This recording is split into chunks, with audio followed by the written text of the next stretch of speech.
The Torch, Edition 18. This delightful new podcast describes memes for people who are blind or visually impaired. The hosts of Say My Meme want to increase the practice of alt tagging, which help make images on the internet more accessible for people who are blind. The entire pic is a bright pink and green, but it is easy to identify the cat with sunglasses. More images of two people and two dinosaurs can be seen. The words, "What I thought," are also displayed. A mixed breed, mostly white and dark brown fur, short-haired cat with light blue eyes. She has a naturally furrowed brow and frown, making her appear grumpy. She's laying in someone's lap, belly up, and her head is cradled in the person's hand. And it looks like she's looking up at her owner, totally pissed. Most of us have probably never had to vividly describe the appearance of Grumpy Cat, the celebrity feline brackets Nitada sauce close bracket, who became an internet sensation and the subject of some of the most iconic memes in history.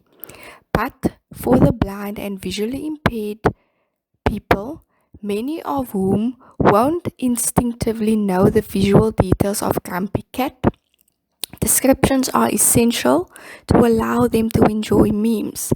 These viral images have become such important cultural touch points, but they are a highly visual medium, leaving some members of society excluded.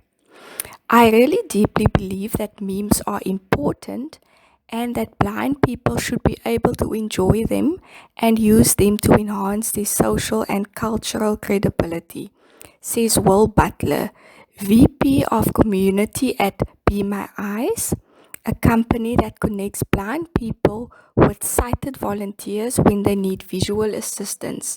This is how people communicate.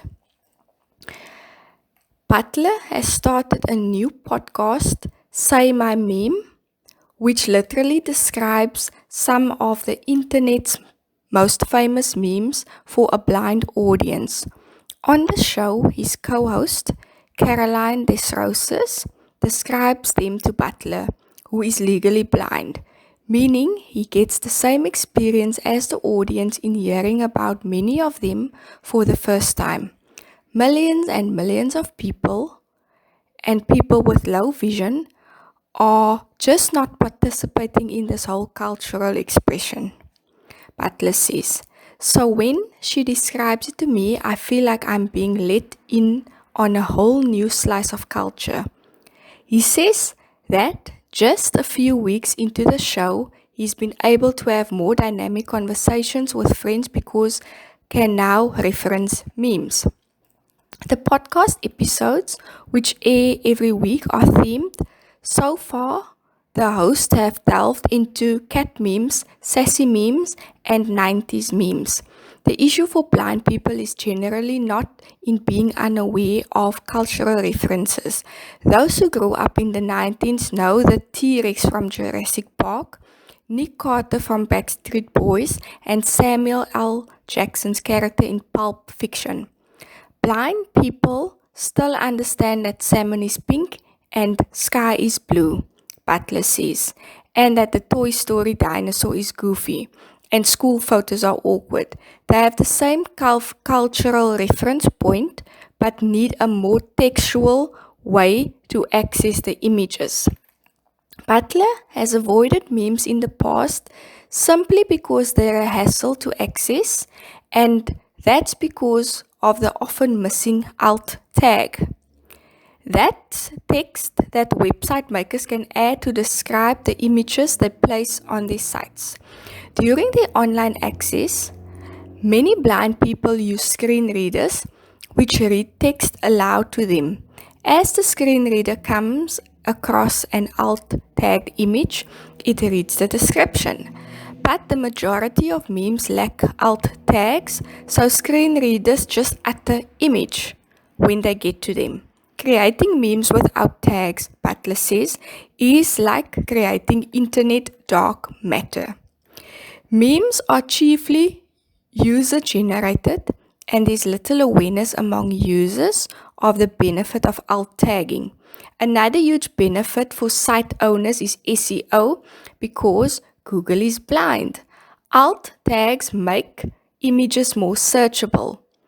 Butler hopes that, as well as describing memes for the blind, his show will also raise awareness among the sighted about the importance of alt tagging to eventually make it as mainstream as putting a caption on an Instagram photo or a YouTube video. So, how should alt taggers describe memes? It's a careful balance between being overly descriptive and thus losing the punch of the meme, and being so sparing of details that it's not informative enough.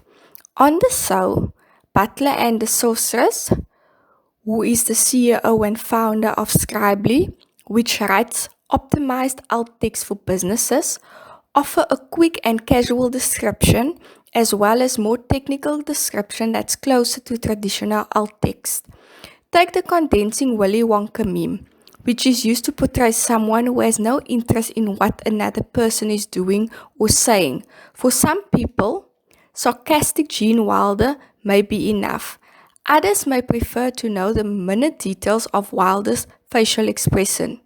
It's not an exact science. To get a better feel for users' preferences, the hosts have launched a crowdsourced element of the show, in which listeners submit their favorite memes along with their own description of them. For Butler, memes are like folk art, in that they're open to interpretation, so the description should be just as subjective. It should be just as diverse, a pool of people describing them as it is making them, he says. He suggests that they could even start a leaderboard for the best user descriptions, an incentive to help the descriptions keep evolving for the better. Say My Meme is effectively exposing the fact that memes, like literary text, are open to interpretation and constantly being refashioned as they are applied in different contexts. In that way, the podcast is enjoyable for all audiences, including sighted folk who dissect memes themselves. And ultimately, memes and the podcast reflects the shared experience of humor, which Butler calls a civil right. I hope we can bring together those who are deeply about accessibility with those who have never heard of it, Butler says, over laughter and fun. Butler has another fun idea for another meta layer of humor, to try to get celebrities on the show to participate in the tagging. What if Chuck Norris wants to come and describe his own memes for the blind community? Source photo, David Livingston, Getty Images. Source website, Fast Company.